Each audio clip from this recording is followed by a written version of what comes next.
The Treasure. When Dante returned next morning to the chamber of his companion in captivity, he found Faria seated and looking composed. In the ray of light which entered by the narrow window of his cell, he held open in his left hand, of which alone it will be recollected he retained the use, a sheet of paper, which, from being constantly rolled into a small compass, had the form of a cylinder, and was not easily kept open. He did not speak, but showed the paper to Dante. "What is that?" he inquired. "Look at it," said the abbé with a smile. "I have looked at it with all possible attention," said Dante, "and I only see half-burnt paper, on which are traces of Gothic characters, inscribed with a peculiar kind of ink." "This paper, my friend," said Faria, "I may now avow to you, since I have the proof of your fidelity. This paper is my treasure, of which from this day forth one half belongs to you." The sweat started forth on Dante's brow. Until this day, and for how long a time? He had refrained from talking of the treasure which he had brought upon the abbé the accusation of madness. With his instinctive delicacy, Edmond had preferred avoiding any touch on this painful chord, and Faria had been equally silent. He had taken the silence of the old man for a return to reason, and now these few words uttered by Faria after so painful a crisis seemed to indicate a serious relapse into mental alienation. "Your treasure," stammered Dante. Faria smiled. "Yes," said he, "you have indeed a noble nature, Edmond, and I see by your paleness and agitation what is passing in your heart at this moment. No, be assured, I am not mad. This treasure exists, Dante, and if I have not been allowed to possess it, you will. Yes, you. No one would listen or believe me, because everyone thought me mad. But you, who must know that I am not, listen to me, and believe me so afterwards, if you will." "Alas," murmured Edmond to himself, "this is a terrible relapse. There was only this blow wanting." Then he said aloud, "My dear friend, your attack has perhaps fatigued you. Had you not better repose a while? Tomorrow, if you will, I will hear your narrative, but today I wish to nurse you carefully. Besides," he said, "a treasure is not a thing we need hurry about." "On the contrary, it is a matter of the utmost importance, Edmond," replied the old man. "Who knows if tomorrow, or the next day after, the third attack may not come on, and then must not all be over? Yes, indeed, I have often thought with a bitter joy that these riches which would make the wealth of a dozen families will be forever lost to those men who persecute me. This idea was one of vengeance to me, and I tasted it slowly in the night of my dungeon and the despair of my captivity. But now I have forgiven the world for the love of you. Now that I see you, young and with a promising future, now that I think of all that may result to you in the good fortune of such a disclosure, I shudder at any delay, and tremble lest I should not assure to one as worthy as yourself the possession of so vast an amount of hidden wealth." Edmond turned away his head with a sigh. "You persist in your incredulity, Edmond," continued Faria. "My words have not convinced you. I see you require proofs.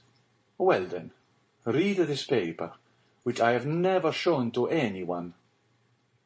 "Tomorrow, my dear friend," said Edmond, desirous of not yielding to the old man's madness. "I thought it was understood that we should not talk of that until tomorrow." "Then we will not talk of it until tomorrow, but read this paper today."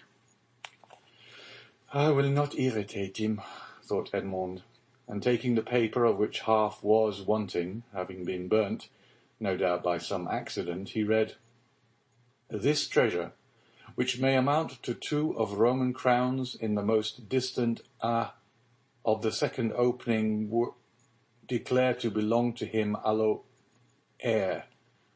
25th April, 1490.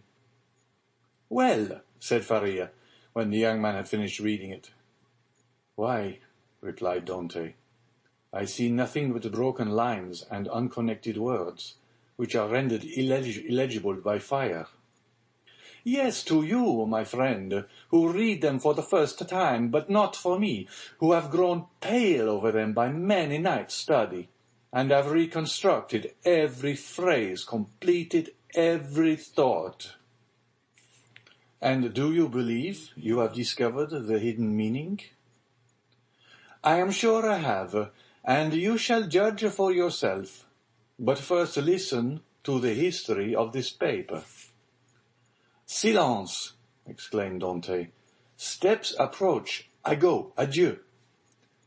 And Dante, happy to escape the history and explanation which would be sure to confirm his belief in his friend's mental instability, glided like a snake along the narrow passage, while Faria, restored by his alarm to a certain amount of activity, pushed the stone into place with his foot and covered it with a mat in order the more effectually to avoid discovery. It was the governor, who, hearing of Faria's illness from the jailer, had come in person to see him.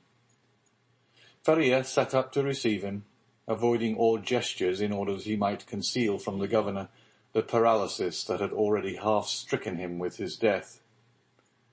His fear was lest the governor, touched with pity, might order him to be removed to better quarters, and thus separate him from his young companion. But fortunately this was not the case, and the governor left him convinced that the poor madman, for whom in his heart he felt a kind of affection, was only troubled with a slight indisposition.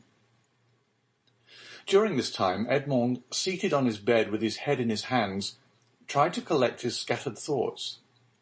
Faria, since their first acquaintance, had been on all points so rational and logical, so wonderfully sagacious, in fact, that he couldn't understand how so much wisdom on all points could be allied with madness. Was Faria deceived as to his treasure, or was all the world deceived as to Faria? Dante remained in his cell all day, not daring to return to his friend, thinking thus to defer the moment when he should be convinced, once for all, that the abbé was mad. Such conviction would be so terrible. But towards the evening, after the hour for the customary visit had gone by, Faria, not seeing the young man appear, tried to move and get over the distance which separated them. Edmond shuddered when he heard the painful efforts which the old man made to drag himself along. His leg was inert, and he could no longer make use of one arm. Edmond was obliged to assist him, for otherwise he would not have been able to enter by the small aperture which led to Dante's chamber. "Here I am, pursuing you remorselessly," he said with a benignant smile. "You thought to escape my munificence, but it is in vain. Listen to me." Edmond saw there was no escape, and placing the old man on his bed, he seated himself on the stool beside him. "You know," said the abbé, "that I was the secretary and intimate friend of Cardinal Spada, the last of the princes of that name. I owe to this worthy lord all the happiness I have ever knew. He was not rich, although the wealth of his family had passed into a proverb, and I heard the phrase very often, as rich as a Spada. But he, like public rumour, lived on his reputation for wealth. His palace was my paradise. I was tutor to his nephews, who are dead, and when he was alone in the world, I tried by absolute devotion to his will to make up to him all he had done for me during 10 years of unremitting kindness. The cardinal's house had no secrets on me. I had often seen my noble patron annotating ancient volumes and eagerly searching amongst dusty family manuscripts. One day, when I was reproaching him for his unavailing searches, and deploring the prostration of mind that followed them, he looked at me, and smiling bitterly, opened a volume relating to the history of the city of Rome. There, in the 20th chapter of the life of Pope Alexander VI, were the following lines which I can never forget. The great wars of Romagna had ended. Caesar Borgia, who had completed his conquest, had need of money to purchase all Italy. The Pope had also need of money to bring matters to an end with Louis XII, King of France, who was formidable still in spite of his recent reverses, and it was necessary, therefore, to have recourse to some profitable scheme, which was a matter of great difficulty in the impoverished conditions of exhausted Italy. His Holiness had an idea. He determined to make 2 cardinals. By choosing 2 of the greatest personages of Rome, especially rich men, this was the return the Holy Father looked for. In the first place, he could sell the great appointments and splendid offices which the cardinals already held, and then he had the 2 hats to sell besides. There was a third point in view, which will appear hereafter.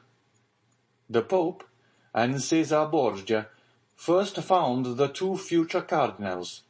They were Giovanni Rospigliosi, who held 4 of the highest dignities of the Holy See, and Cesar Spada, one of the noblest and richest of the Roman nobility.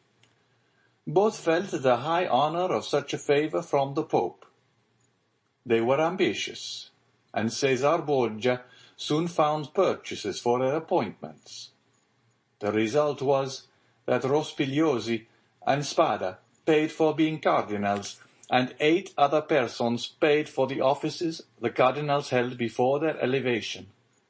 And thus 800,000 crowns entered into the coffers of the speculators. It is time now to proceed to the last part of the speculation. The Pope heaped attentions upon Rospigliosi and Spada, conferred upon them the insignia of the cardinalate, and induced them to arrange their affairs and take up their residence at Rome. Then the Pope and Caesar Borgia invited the 2 cardinals to dinner. This was a matter of dispute between the Holy Father and his son. Caesar thought they could make use of one of the means which he always had ready for his friends. That is to say, in the first place, the famous key which was given to certain persons with a request that they go and open a designated cupboard. This key was furnished with a small iron point, a negligence on the part of the locksmith. When this was pressed to effect the opening of the cupboard, of which the lock was difficult, the person was pricked by this small point and died next day. Then there was the ring with the lion's head, which Caesar wore when he wanted to greet his friends with a clasp of the hand. The lion bit the hand thus favored, and at the end of 24 hours, the bite was mortal. Caesar proposed to his father that they should either ask the cardinals to open the cupboard or shake hands with them. But Alexander VI replied, "Now, as to the worthy cardinals, Spada and Rospigliosi, let us ask both of them to dinner. Something tells me that we shall get that money back. Besides, you forget, Caesar, an indigestion declares itself immediately, while a prick or a bite occasions a delay of a day or 2. Caesar gave way before such cogent reasoning, and the cardinals were consequently invited to dinner. The table was laid in a vineyard belonging to the Pope, near San Pierdarina, a charming retreat which the cardinals knew very well by report. Rospigliosi, quite set up with his new dignities, went with a good appetite, and his most ingratiating manner. Spada, a prudent man and greatly attached to his only nephew, a young captain of the highest promise, took paper and pen, and made his will. He then sent word to his nephew to wait for him near the vineyard, but it appeared the servant did not find him. Spada knew what these invitations meant, since Christianity, so eminently civilizing, had made progress in Rome. It was no longer a centurion who came from the tyrant with a message, "Caesar wills that you die," but it was a legate at a Latere, who came with a smile on his lips to say from the Pope, "His Holiness requests you to dine with him." Spada set about 2 o'clock to San Piedrina. The Pope awaited him. The first sight that attracted the eyes of Spada was that of his nephew in full costume, and Cesar Borgia paying him most marked attentions. Spada turned pale, as Cesar looked at him with an ironical air, which proved that he had anticipated all, and that the snare was well spread. They began that dinner, and Spada was only able to inquire of his nephew if he had received his message.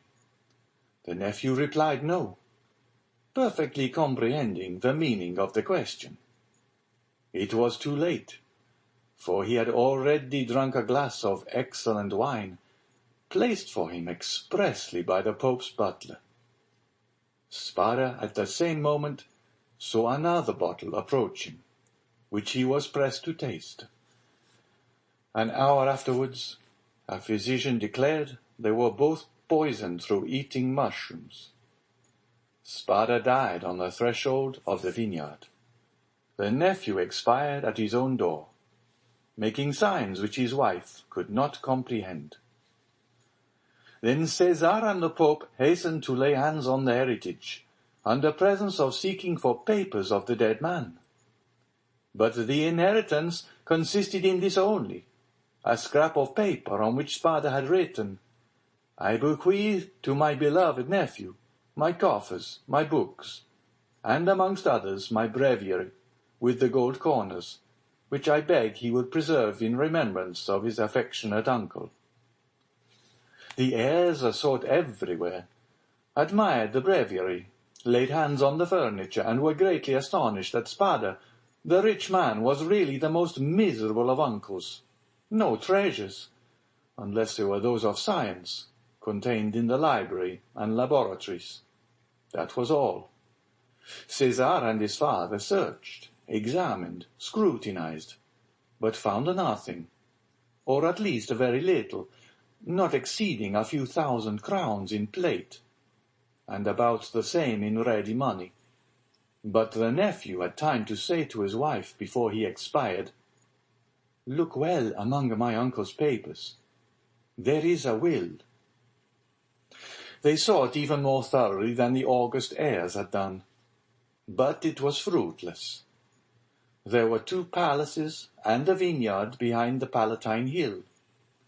But in these days landed property had not much value, and the 2 palaces and the vineyard remained to the family, since they were beneath the rapacity of the Pope and his son. Months and years rolled on. Alexander VI died, poisoned. You know by what mistake. Cesar, poisoned at the same time, escaped by shedding his skin like a snake. But the new skin was spotted by the poison, till it looked like a tiger's. Then, compelled to quit Rome, he went and got himself obscurely killed in a night skirmish, scarcely noticed in history. After the Pope's death and his son's exile, it was supposed that Spada family would resume the splendid position they had held before the Cardinal's time. But this was not the case. The Spadas remained in doubtful ease. A mystery hung over this dark affair, and the public rumor was that Cesar, a better politician than his father, had carried off from the Pope the fortune of the 2 cardinals. I say the 2 because Cardinal Rospigliosi, who had not taken any precaution, was completely despoiled. "Up to this point," said Faria, interrupting the thread of his narrative, "this seems to you very meaningless, no doubt, eh?" "Oh, my friend," cried Dante, On the contrary, it seems as if I were reading a most interesting narrative. Go on, I beg of you. I will. The family began to get accustomed to their obscurity. Years rolled on, and amongst the descendants some were soldiers, others diplomatists, some churchmen, some bankers, some grew rich and some were ruined. I come now to the last of the family, whose secretary I was, the Count of Spada. I had often heard him complain of the disproportion of his rank with his fortune, and I advised him to invest all he had in an annuity. He did so, and thus doubled his income. The celebrated breviary remained in the family, and was in the Count's possession. It had been handed down from father to son, for the singular clause of the only will that had been found, and caused it to be regarded as a genuine relic, preserved in the family with superstitious veneration. It was an illuminated book, with beautiful Gothic characters, and so weighty with gold that a servant always carried it before the cardinal on days of great solemnity. At the sight of papers of all sorts, titles, contracts, parchments, which were kept in the archives of the family, all descending from the poisoned cardinal, I in my turn examined the immense bundles of documents, like 20 servitors, stewards, secretaries before me. But in spite of the most exhaustive researches, I found nothing. Yet I had even written a precise history of the Borgia family, for the sole purpose of assuring myself whether any increase of fortune had occurred to them on the death of the Cardinal Cesar Spada, but could only trace the acquisition of the property of the Cardinal Rospigliosi, his companion in misfortune. I was then almost assured that the inheritance had neither profited the Borgias nor the family, but had remained unpossessed like the treasures of the Arabian Nights, which slept in the bosom of the earth, under the eyes of the genie. I searched, ransacked, counted, calculated 1,000 times the income and expenditure of the family for 300 years. It was useless. I remained in my ignorance, and the Count of Spada in his poverty. My patron died. He had reserved from his annuity his family papers, his library, composed of 5,000 volumes, and his famous breviary. All these he bequeathed to me, with 1,000 Roman crowns, which he had in ready money, on condition that I would have anniversary masses said for the repose of his soul, and that I would draw up a genealogical tree and history of his house. All this I did scrupulously. Be easy, my dear Edmond. We are near the conclusion. In 1807, a month before I was arrested, and a fortnight after the death of the Count of Spada, on the 25th of December, you will see presently how the date became fixed in my memory.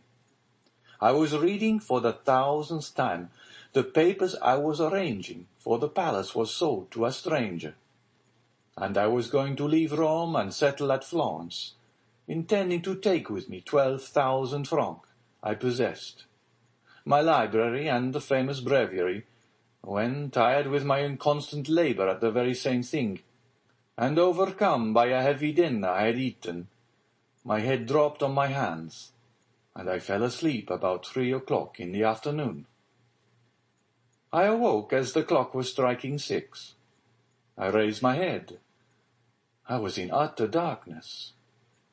I rang for a light, but as no one came, I determined to find one for myself. It was indeed but anticipating the simple manners which I should soon be under the necessity of adopting. I took a wax candle in one hand, and with the other groped about for a piece of paper, my matchbox being empty, with which I proposed to get a light from the small flame still playing on the embers. Fearing, however, To make use of any valuable piece of paper, I hesitated for a moment, then recollected that I had seen in the famous breviary, which was on the table beside me, an old paper quite yellow with age, and which had served as a marker for centuries, kept there by the request of the heirs. I felt for it, found it, twisted it together, and put it into the expiring flame, set a light to it. But beneath my fingers, as if by magic, in proportion as the fire ascended, I saw yellowish characters appear on the paper. I grasped it in my hand, put out the flames as quickly as I could, lighted my taper in the fire itself, and opened the crumpled paper with inexpressible emotion, recognizing when I had done so that these characters had been traced in mysterious and sympathetic ink, only appearing when exposed to the fire. Nearly 1/3 of the paper had been consumed by the flame. It was that paper you read this morning. Read it again, Dante, and then I will complete for you the incomplete words and unconnected sense. Faria, with an air of triumph, offered the paper to Dante, who this time read the following words, traced with an ink of a reddish colour resembling rust. This 25th day of April, 1498, B. Alexander VI, and fearing that not he may desire to become my heir, and Bentivoglio, who were poisoned, my sole heir that I have and has visited with me, that is in island of Monte Cristo, all I jewels, diamonds, gems, that I alone may amount to nearly the 2 mil, will find on raising the 20th creek to the east in a right line, 2 open. In these caves the treasure is in the furthest, which treasure I bequeath and leave as my sole heir. 25th April 1498, says, "And now," said the abbé, "read this other paper," and he presented to Dante a second leaf, with fragments of lines written on it, which Edmond read as follows. "Ing invited to dine by his holiness, content with making me pay for my hat, serves for me the fate of Cardinals Caprara. I declare to my nephew, Guido Spada, read in a place he knows, the caves of the small, est of ingots, gold, money, know of the existence of this treasure which lions of Roman crowns, and which he from the small ings have been made, Ngel in the second, tire to him, R. Spada." Faria followed him with an excited look. "And now," he said, when he saw that Dante had read the last line, "put the 2 fragments together and judge for yourself." Dante obeyed, and the conjointed pieces gave the following. This 25th day of April, 1498, being invited to dine by His Holiness Alexander VI, and fearing that, not content with making me pay for my hat, he may desire to become my heir, and reserves for me the fate of Cardinals Caprara and Bentivoglio, who were poisoned, I declare to my nephew, Guido Spada, my sole heir, that I have buried in a place he knows and has visited with me, that is, in the caves of the small island of Monte Cristo, all I possessed of ingots, gold, money, jewels, diamonds, gems, that I alone know of the existence of this treasure, which may amount to nearly 2 millions of Roman crowns, and which he will find on raising the 20th rock from the small creek to the east in a right line. 2 openings have been made in these caves. The treasure is in the furthest angle in the second, which treasure I bequeath and leave entire to him as my sole heir. 25th April, 1498, César Spada. "Well, do you comprehend now?" inquired Faria. "It is the declaration of Cardinal Spada, and the will so long sought for," replied Edmond, still incredulous. "Yes, 1,000 times yes." "And who completed it as it is now?" "I did, aided by the remaining fragment. I guessed the rest, measuring the length of the lines by those of the paper, and divining the hidden meaning by means of what was in part revealed, as we are guided in a cavern by the small ray of light above us." "And what did you do when you arrived at this conclusion?" "I resolved to set out, and did set out at that very instant, carrying with me the beginning of my great work, the unity of the Italian kingdom.